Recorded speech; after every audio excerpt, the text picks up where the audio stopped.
মদিনার আকাশে সেদিন এক অজানা নীরবতা নেমে এসেছিল, যেন পরিবেশও শোকে স্তব্ধ হয়ে আছে।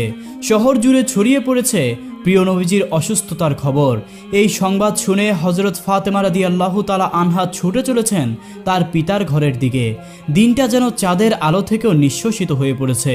সাহাবায়ে কেরামগণ বসে আছেন নীরবতায়, কারো চোখ অশ্রুসিক্ত, কেউ আবার ভারাক্রান্ত হৃদয়ে পাথরের মতো স্থবির হয়ে বসে আছেন। কারো মুখে কোনো কথা নেই, শুধু চাপা কান্নার ধ্বনি শোনা যাচ্ছে। এই সময় নবীজি সাল্লাল্লাহু আলাইহি ওয়াসাল্লাম অসুস্থ অবস্থায় ঘরে শুয়ে আছেন। তার পাশে উপস্থিত হযরত ফাতেমা রাদিয়াল্লাহু তাআলা আনহা ও আম্মাজান আয়েশা রাদিয়াল্লাহু তাআলা আনহা। হঠাৎ নবীজি সাল্লাল্লাহু আলাইহি ওয়াসাল্লাম বললেন, হে আয়েশা, আবু বক্করকে খবর দাও। কিন্তু তার আগেই হযরত আবু বক্কর রাদিয়াল্লাহু তাআলা আনহু ঘরে প্রবেশ করলেন। তখন রাসূল সাল্লাল্লাহু আলাইহি ওয়াসাল্লাম তাকে উদ্দেশ্য করে বললেন, হে আবু বক্কর, আমি তোমার হাতে একটি আমানত রেখে যাচ্ছি। তুমি আমার সাহাবীদের দায়িত্বের কথা মনে রাখবে। এই কথাগুলো চলছিল, এমন সময় ঘরের পরিবেশ হঠাৎ পরিবর্তিত হয়ে যায়। এক অনন্য নূরের ঝলকানি ঘরের চারপাশে ছড়িয়ে পড়ে। হযরত আয়েশা রাদিয়াল্লাহু তাআলা আনহা বিস্ময়ে তাকিয়ে দেখলেন, গৃহের বাইরের দিকে দাঁড়িয়ে আছেন এক সুদর্শন পুরুষ, যার চেহারায় এক অজানা জ্যোতি ঝলমল করছে। রাসূলুল্লাহ সাল্লাল্লাহু আলাইহি ওয়াসাল্লাম জিজ্ঞেস করলেন, দরজার বাইরে কে অপেক্ষা করছে? হে ফাতেমা, দরজাটি খুলে দাও। তখন হযরত ফাতেমা রাদিয়াল্লাহু তাআলা আনহা বললেন, ইয়া রাসূলুল্লাহ, আমি তাকে চিনতে পারছি না।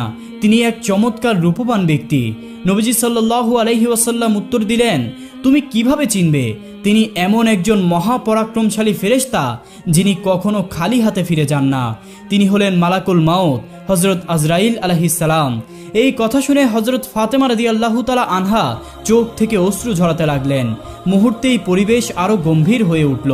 এরপর হযরত আজরাইল আলাইহিস সালাম ঘরের মধ্যে প্রবেশ করে সালাম দিলেন, আসসালামু আলাইকুম হে রাসূলুল্লাহ, হে রহমাতুল লিল আলামিন।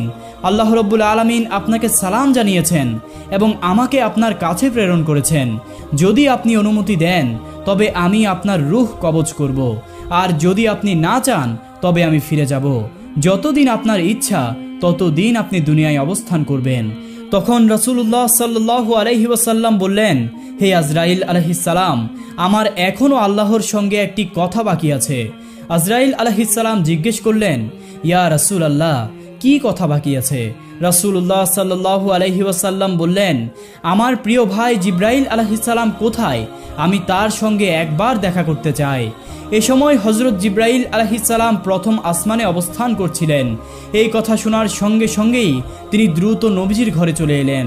ঘরের ভেতর এক অনন্য আকাশী নূর ছড়িয়ে পড়ে। সেই জ্যোতির মধ্যে দাঁড়িয়ে আছেন হযরত জিবরাইল আলাইহিস সালাম। তিনি বললেন, হে আল্লাহর রাসূল, আপনি কেন কাঁদছেন? রাসূলুল্লাহ সাল্লাল্লাহু আলাইহি ওয়াসাল্লাম অশ্রুসিক্ত কণ্ঠে বললেন, ভাই জিবরাইল, আমি এই দুনিয়া থেকে বিদায় নেওয়ার সময় কেবল একটি চিন্তায় কাঁদছি, আমার সেই উম্মতের জন্য যারা গুনাহগার। আমি তাদের ভবিষ্যৎ নিয়ে উদ্বিগ্ন। তুমি কি আমার আল্লাহর কাছে গিয়ে তাদের ব্যাপারে জেনে আসতে পারো? হযরত জিবরাইল আলাইহিস সালাম সঙ্গে সঙ্গেই আল্লাহর আরশের দরবারে পৌঁছালেন। যদিও আল্লাহ সুবহানাহু ওয়া তাআলা সবকিছুই জানতেন, তবুও তিনি স্নেহভরে জিজ্ঞেস করলেন, হে জিবরাইল, তুমি কাঁদছো কেন? জিবরাইল আলাইহিস সালাম বললেন, ইয়া রাব্বি যুল জালালি ওয়াল ইকরাম, আমি কাঁদছি আপনার প্রিয় হাবিব মুহাম্মদ সাল্লাল্লাহু আলাইহি ওয়াসাল্লামের জন্য, আর তিনি কাঁদছেন তার পাপী উম্মতদের ভবিষ্যতের জন্য। আর আমার অন্তর ভারাক্রান্ত হয়ে গেছে। তখন করুণাময় আল্লাহ তাআলা বললেন, হে জিবরাইল, তুমি আমার হাবিবকে এই সুসংবাদ দিয়ে দাও, তার দুশ্চিন্তার কোনো প্রয়োজন নেই।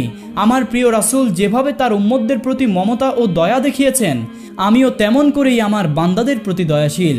কিয়ামতের দিন যতক্ষণ না তিনি সন্তুষ্ট হবেন, ততক্ষণ পর্যন্ত আমি আল্লাহ তার উম্মতদের গুনাহ মাফ করে যাব, এমনকি অনেককেই বিনা হিসাবেই জান্নাতে প্রবেশ করাবো। এই সুসংবাদ শুনেই হযরত জিবরাইল আলাইহিস সালাম আর দেরি না করে দ্রুত রাসূল সাল্লাল্লাহু আলাইহি ওয়াসাল্লামের ঘরে ফিরে আসলেন। তাকে দেখে রাসূল সাল্লাল্লাহু আলাইহি ওয়াসাল্লাম জিজ্ঞেস করলেন, ভাই জিবরাইল, তুমি কাঁদছো কেন? আল্লাহ কি বলেছেন? জিব্রাইল আলাইহিস সালাম বললেন, ইয়া রাসূলুল্লাহ, আল্লাহ তাআলা আপনার জন্য অপেক্ষা করছেন এবং আপনাকে অপার সুসংবাদ দিয়েছেন। তবে আমি কাঁদছি এই কারণে যে আজকের পর আমি আর কখনো আপনার নিকট ওহী নিয়ে আসতে পারবো না। বহু নবী রাসূলের নিকট আমি প্রেরিত হয়েছি, কিন্তু আপনার কাছে আমি সবচেয়ে বেশিবার এসেছি। এখন আমার সেই দায়িত্ব শেষ হয়ে যাচ্ছে, এটাই আমার ব্যথা। রাসূল সাল্লাল্লাহু আলাইহি ওয়াসাল্লাম কোমল কণ্ঠে তাকে সান্ত্বনা দিলেন। এরপর তিনি হযরত আজরাইল আলাইহিস সালামকে বললেন, আমি প্রস্তুত, তুমি অনুমতি নিয়ে কাজ শুরু করো। আজরাইল আলাইহিস সালাম সম্মানের সঙ্গে রাসূলের পবিত্র বুকে হাত রাখলেন। তখন রাসূল সাল্লাল্লাহু আলাইহি ওয়াসাল্লাম বললেন, হে আজরাইল, আমার জান কবজের কষ্ট যতই কঠিন হোক না কেন আমি তা সহ্য করে নেব, কিন্তু আমার উম্মতদের যেন এমন কষ্ট না হয়। আজরাইল আলাইহিস সালাম বললেন, ইয়া রাসূলুল্লাহ, আপনি নিশ্চিন্ত থাকুন, আপনার সেই উম্মত যারা সাচ্চা ইমানদার তাদের জান নেওয়া হবে এমন মমতায় যেমন এক শিশু মায়ের কোলে দুধ পান করতে করতে ঘুমিয়ে পড়ে। এই আশ্বাসে প্রিয় নবী হযরত মুহাম্মদ সাল্লাল্লাহু আলাইহি ওয়াসাল্লাম শান্ত হলেন। এরপর অত্যন্ত সম্মান ও মর্যাদার সঙ্গে হযরত আজরাইল আলাইহিস সালাম আল্লাহর আদেশে রাসূলুল্লাহ সাল্লাল্লাহু আলাইহি ওয়াসাল্লামের পবিত্র রূহ মোবারক কবজ করে আল্লাহর পবিত্র আরশের দিকে নিয়ে চলে গেলেন। তখন সমস্ত ঘর জুড়ে এক গভীর নিস্তব্ধতা। হযরত ফাতেমা রাদিয়াল্লাহু তাআলা আনহা ও মা আয়েশা রাদিয়াল্লাহু তাআলা আনহা যেন বাকরুদ্ধ হয়ে গেছেন, কেউই কিছু বলতে পারছেন না। হঠাৎ করেই পরিবেশটা থমকে গেল। মদিনার আকাশ বাতাস স্তব্ধ হয়ে দাঁড়ালো। মনে হচ্ছিল পুরো দুনিয়া যেন কয়েক মুহূর্তের জন্য থেমে গেছে। এমনই ছিল সেই দিন যখন সৃষ্টি জগতের জন্য রহমত স্বরূপ প্রেরিত নবী মুহাম্মদ সাল্লাল্লাহু আলাইহি ওয়াসাল্লাম এই দুনিয়া থেকে বিদায় নিলেন। খবরটা খুব দ্রুতই পুরো মদিনায় ছড়িয়ে পড়ল। প্রতিটি মুমিনের হৃদয় ভেঙে পড়ল। মনে হচ্ছিল যেন কলিজা চুরমার হয়ে গেছে, সকলেরই হৃদয় ছিন্ন বিচ্ছিন্ন হয়ে গেছে। যারা রাসূলুল্লাহ সাল্লাল্লাহু আলাইহি ওয়াসাল্লামকে জানের চেয়েও বেশি ভালোবাসতেন, সহচরগণ, সাহাবায়ে কেরাম, নারী পুরুষ সবাই যেন স্তব্ধ। কেউ বোবা হয়ে গেছে, কেউ ফুপিয়ে ফুপিয়ে কাঁদছে, কেউ কাঁদতে কাঁদতে একেবারেই বাকরুদ্ধ হয়ে পড়েছে। এই শোকার্ত মুহূর্তে হযরত আব্দুল্লাহ ইবনে আব্বাস রাদিয়াল্লাহু আনহু রাসূলের ইন্তেকালের সংবাদ শুনে দুঃখে শোকে সহ্য করতে না পেরে প্রাণ ত্যাগ করলেন। অন্যদিকে হযরত বেলাল রাদিয়াল্লাহু তাআলা আনহু মসজিদের কোণে বসে অঝরে কাঁদতে লাগলেন। বারবার বলতে লাগলেন, আমি কিভাবে আজান দিব, কিভাবে উচ্চারণ করব সেই নাম যিনি আজ আমাদের মাঝে নেই। তার কণ্ঠ যেন জমে গেল, কেউ তার কান্না থামাতে পারল না। তিনি কেবল অসহায় ভরে এদিক সেদিক ছুটে ছুটে বেড়াচ্ছিলেন আর জিজ্ঞেস করছিলেন, তোমরা কি আমার দয়ার নবীকে দেখেছ? কিন্তু কেউ কিছু বলছিল না, কারণ সকলের অবস্থাই এক ছিল। এই দিকে খবর পৌঁছলো হযরত ওমর ইবনুল খাত্তাব রাদিয়াল্লাহু তাআলা আনহু এর কাছে। তিনি এই সংবাদে তলোয়ার উঁচিয়ে বললেন, না, আমার রাসূল ইন্তেকাল করেননি। কেউ যদি বলে তিনি দুনিয়া ছেড়ে চলে গেছেন, আমি তাকে এই তলোয়ার দিয়ে দ্বিখণ্ডিত করে ফেলব। তিনি আমাদের মাঝেই আছেন, তিনি আমাদের ছেড়ে যাননি। তখন হযরত আবু বকর সিদ্দিক রাদিয়াল্লাহু তাআলা আনহু বললেন, হে মানুষ, জেনে রাখো একমাত্র আল্লাহই চিরঞ্জীব। সমস্ত নবী ও রাসূলকেই একদিন মৃত্যুর স্বাদ গ্রহণ করতে হয়েছে। আজ আমাদের প্রিয় রাসূলও সেই স্বাদ গ্রহণ করেছেন, কিন্তু তিনি মরে যাননি। তিনি বেঁচে আছেন তার দাওয়াতে, তার চরিত্রে এবং আমাদের অন্তরের গভীরে। এরপর সাহাবায়ে কেরাম আবারও সবাই ফুপিয়ে ফুপিয়ে কাঁদতে লাগলেন। মদিনার বাতাস কান্নার সুরে ভারী হয়ে উঠল। শহরের অলিতে গলিতে প্রতিধ্বনিত হচ্ছিল শোকে ভারাক্রান্ত মানুষের হাহাকার। নারীরা ঘরের পর্দা ভেদ করে বেরিয়ে এলেন, চোখে অশ্রু আর অন্তরে শূন্যতা। শিশুরা ভয়ে মায়ের আঁচল আঁকড়ে ধরছিল। পুরুষেরা একে অপরের দিকে তাকিয়েছিলেন স্তব্ধ চোখে। কারো মুখে কোনো শব্দ নেই, যেন পুরো শহর নির্বাক হয়ে পড়েছে। এমন শোক, এমন শূন্যতা যা কোনো শব্দে বোঝানো যায় না।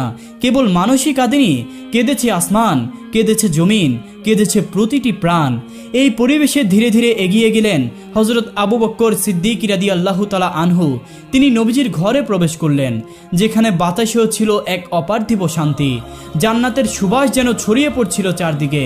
তখন হযরত আবু বকর সিদ্দিক রাদিয়াল্লাহু তাআলা আনহু গভীর বেদনাভরা কণ্ঠে বললেন, আজ এই পৃথিবীর সবচেয়ে দয়ার সেই মানুষটিকে হারালো, আমরা কিভাবে তার স্মৃতি ছাড়া বাঁচব?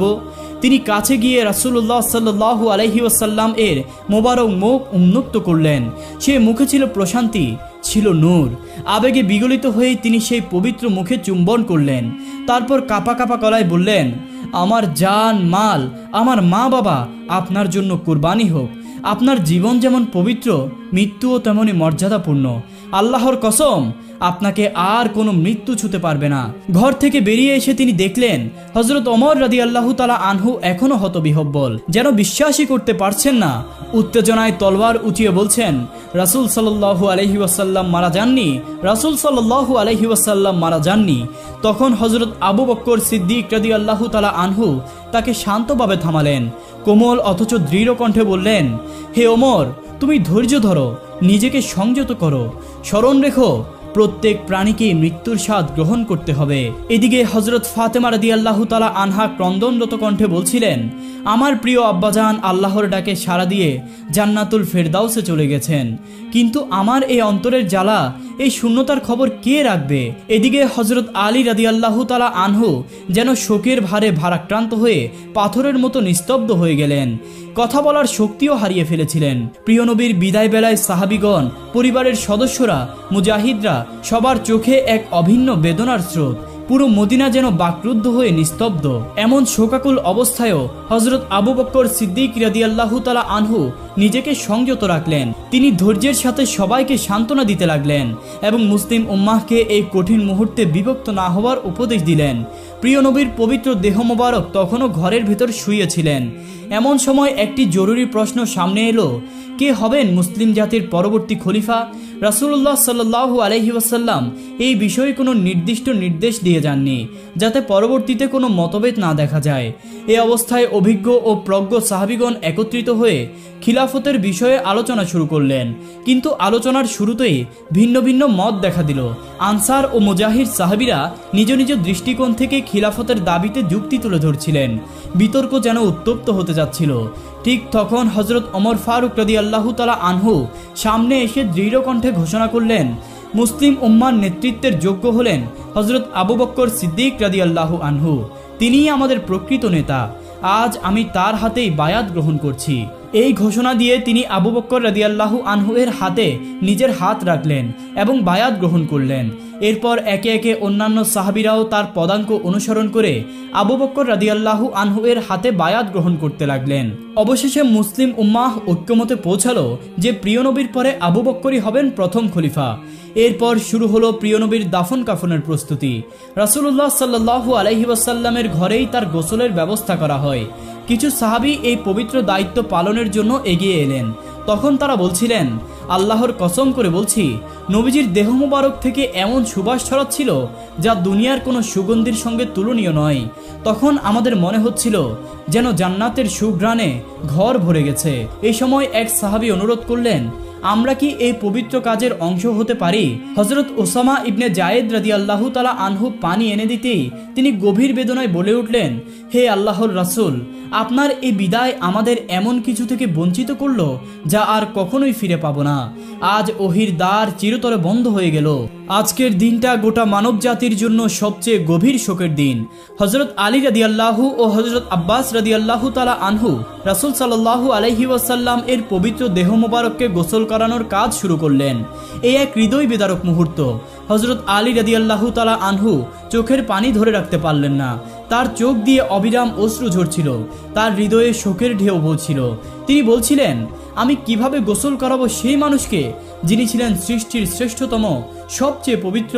ইয়া রাসূলুল্লাহ, আপনার দেহ মোবারকের মতো সুগন্ধ আমি কখনো অনুভব করিনি। সাহাবীগণ অত্যন্ত সম্মান ও ভালোবাসার সঙ্গে গোসলের কার্য সম্পাদন করলেন। গোসল শেষে নবীজির জন্য 3টি কাপড়ে কাফনের ব্যবস্থা করা হয়। কিন্তু এর পরেই সাহাবীদের মধ্যে দাফনের স্থান নিয়ে মতভেদ দেখা দিল। কেউ প্রস্তাব করলেন উহুদের শহীদদের পাশে দাফন করা হোক, আবার কেউ জান্নাতুল বাকিতে দাফনের পক্ষে মতামত দিলেন। এমন বিভ্রান্তির মধ্যে হযরত আবু বকর সিদ্দিক রাদিয়াল্লাহু তাআলা আনহু একটি গুরুত্বপূর্ণ হাদিস স্মরণ করিয়ে দেন। নবীজি সাল্লাল্লাহু আলাইহি ওয়াসাল্লাম বলেছেন, নবীকে সেখানেই দাফন করা উচিত যেখানে তিনি ইন্তেকাল করেন। আর তিনি আরও বলে গেছেন যেন তাকে এমন স্থানে দাফন করা হয় যেখানে মসজিদ বানানো না হয়। এই নির্দেশনার ভিত্তিতে নবীজির দাফনের স্থান নির্ধারণ করা হয় হযরত আয়েশা রাদিয়াল্লাহু তাআলা আনহার ঘরেই, যেখানে তিনি ইন্তেকাল করেছেন। এরপর সামনে আসে আরেকটি প্রশ্ন যে নবীজির জানাজা কে পড়াবেন? যার পেছনে সাহাবারা সবসময় নামাজ পড়েছেন তার জানাজায় কে ইমামতি করবেন? পরামর্শক্রমে ঠিক করা হলো কেউ নির্দিষ্টভাবে ইমাম হবেন না, বরং সাহাবারা পর্যায়ক্রমে দলে দলে জানাজা আদায় করবেন। প্রথমে নবীজির পরিবার জানাজায় অংশ নেন, এরপর মুজাহিরগণ, তারপর আনসারগণ এবং শেষে মদিনার সাধারণ মানুষগণ। এভাবেই সবাই ভালোবাসা ও শ্রদ্ধার সঙ্গে জানাজা সম্পন্ন করলেন।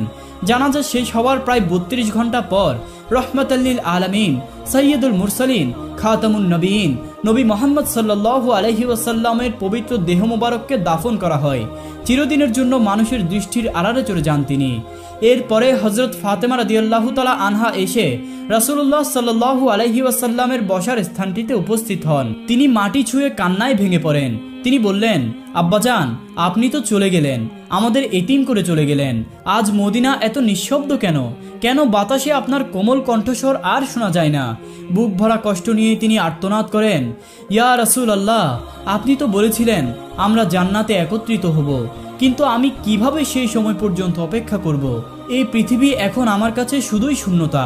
এরপর তিনি রাসূলুল্লাহ সাল্লাল্লাহু আলাইহি ওয়াসাল্লামের কবর মোবারকে গিয়ে কাঁদতে কাঁদতে বললেন, ইয়া রাসূলুল্লাহ, আপনি তো সেই মহান ব্যক্তি যার প্রতি আল্লাহর রহমত নাজির হতো, যার কাছে জিব্রাইল আলাইহিস সালাম ওহী নিয়ে আসতেন। আজ সেই দরজাগুলো বন্ধ হয়ে গেল। আজকের মদিনা যেন নিঃসঙ্গ, নীরব। এদিকে হযরত বেলাল রাদিয়াল্লাহু তাআলা আনহু ছিলেন নিঃশব্দ বাকরুদ্ধ। তিনি মসজিদে নববীর এক কোণে স্থির হয়ে বসেছিলেন, যেন সময় থমকে গেছে। কিছু সাহাবী তার কাছে এগিয়ে এসে বিনীতভাবে অনুরোধ করলেন, হে বেলাল, আপনি দয়া করে একবারের জন্য আমাদের জন্য আজান দিন, যাতে আমাদের হৃদয়ে নবীজির স্মৃতি জাগ্রত হয়।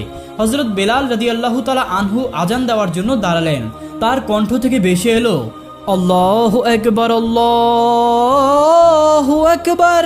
সেই সুমধুর ধ্বনি যা এক সময় মদিনাকে জাগিয়ে তুলত, কিন্তু আজ সেই ধ্বনি কান্নায় রূপ নিল যখন তিনি বললেন, আশহাদু আল্লা ইলাহা ইল্লাল্লাহ। সাহাবীদের চোখ থেকে অশ্রু গড়িয়ে পড়তে লাগলো। আর যখন উচ্চারণ করলেন, আশহাদু আন্না মুহাম্মাদান রাসূলুল্লাহ, তখন যেন তার গলা আটকে গেল। তিনি আর উচ্চারণ করতে পারলেন না, কান্নায় ভেঙে পড়লেন। মিনারের উপর বসে হাউমাউ করে কাঁদতে লাগলেন। পুরো মদিনা যেন মুহূর্তেই বিষণ্ণতায় ডুবে গেল। অবশেষে তিনি বললেন, যেই শহরে রাসূল সাল্লাল্লাহু আলাইহি ওয়াসাল্লাম নেই, সেখানে আমি কিভাবে থাকব? এই মদিনা এখন আমার নয়। এবং সেদিনই তিনি প্রিয় শহর মদিনা ছেড়ে চলে গেলেন। এরপর আর কখনো তিনি আজান দেননি, শুধু একবার ছাড়া। আর হযরত ওমর রাদিয়াল্লাহু তাআলা আনহু, যাকে মানুষ বলতো কঠোর মনের অধিকারী, শক্তিমান নেতা, তিনিও রাসূল সাল্লাল্লাহু আলাইহি ওয়াসাল্লামের ইন্তেকালের পর যেন ভেঙে পড়লেন। একদিন তিনি রাস্তার পাশে নিঃসঙ্গ বসেছিলেন, চুপি চুপি বলছিলেন, আমি যখন নবীজির কবরের দিকে তাকাই তখন মনে হয় তিনি উঠে এসে বলবেন, ও ওমর, কেঁদো না, আমি তো তোমাদের মাঝেই আছি। কিন্তু তিনি তো আর ফিরবেন না। সেই ওমর যিনি কখনো কারো সামনে কাঁদেননি, আজ রাস্তার ধারে বসে একা একা তিনি কাঁদছেন। এভাবেই হযরত আবু বকর রাদিয়াল্লাহু তাআলা আনহু এর হৃদয়ও যেন চূর্ণ বিচূর্ণ হয়ে যায়। একদিন তিনি নবীজির কবরের পাশে বসে কান্নাজড়িত কণ্ঠে বললেন, ইয়া রাসূলুল্লাহ, আমি তো সব সময় আপনার ছায়ায় ছিলাম, আপনার সঙ্গে হেসেছি, আপনার সঙ্গে কেঁদেছি, কিন্তু আজ আপনি নেই, আমি একা হয়ে গেছি। আমি কিভাবে বাঁচবো আপনাকে ছাড়া? রাসূলুল্লাহ সাল্লাল্লাহু আলাইহি ওয়াসাল্লামের ইন্তেকালের পর আবু বকর মাত্র 2 বছর বেঁচে ছিলেন। তবে সেই 2 বছর যেন তার জীবনের সবচেয়ে ভারী সময় হয়ে দাঁড়ায়।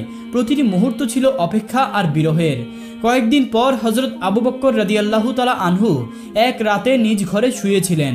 হঠাৎ তিনি এক স্বপ্নে দেখতে পেলেন প্রিয় নবী হযরত মুহাম্মদ সাল্লাল্লাহু আলাইহি ওয়াসাল্লাম তাকে ডাকছেন। মমতা ভরা কণ্ঠে বলছেন, হে আবু বকর, আমি তো তোমার প্রতীক্ষায় আছি। এই স্বপ্ন দেখার পর আবু বকর রাদিয়াল্লাহু তাআলা আনহুর ঘুম ভেঙে গেল। আবু বকর রাদিয়াল্লাহু তাআলা আনহু তখন খুশিতে হাসলেন এবং মৃদু স্বরে বললেন, আমার প্রস্থানের সময় এসে গেছে। তার পরের দিনগুলোতে তিনি ধীরে ধীরে অসুস্থ হতে লাগলেন। যখন তার বিদায়ের ক্ষণ কাছে চলে এলো, তখন তিনি তার প্রিয় সাহাবীদের ডেকে বললেন, তোমরা আমাকে আমার প্রিয় হাবিব রাসূলুল্লাহ সাল্লাল্লাহু আলাইহি ওয়াসাল্লামের পাশে দাফন করিও, আমি তার সান্নিধ্যে ফিরে যেতে চাই। অবশেষে হযরত আবু বকর রাদিয়াল্লাহু তাআলা আনহু ইন্তেকাল করলেন। এবং রাসূলুল্লাহ সাল্লাল্লাহু আলাইহি ওয়াসাল্লামের কবর মোবারকের ঠিক পাশেই তাকে দাফন করা হলো। তখন মদিনার আকাশ যেন আরেকবার ভেঙে পড়ল, বাতাসে যেন ভেসে বেড়াচ্ছিল বিদায়ের দীর্ঘশ্বাস। হযরত মুহাম্মদ সাল্লাল্লাহু আলাইহি ওয়াসাল্লাম তিনি ছিলেন দয়ার সাগর, মায়ার নবী। উম্মতের প্রতি যার ভালোবাসা ছিল সীমাহীন। তিনি কাঁদতেন আমাদের জন্য, দোয়া করতেন আমাদের জন্য, ভয় করতেন আমাদের পরিণতির কথা ভেবে। কিন্তু আজ আমরা কোথায় দাঁড়িয়ে আছি? আমরা কি সত্যিই তাকে ভালোবাসি?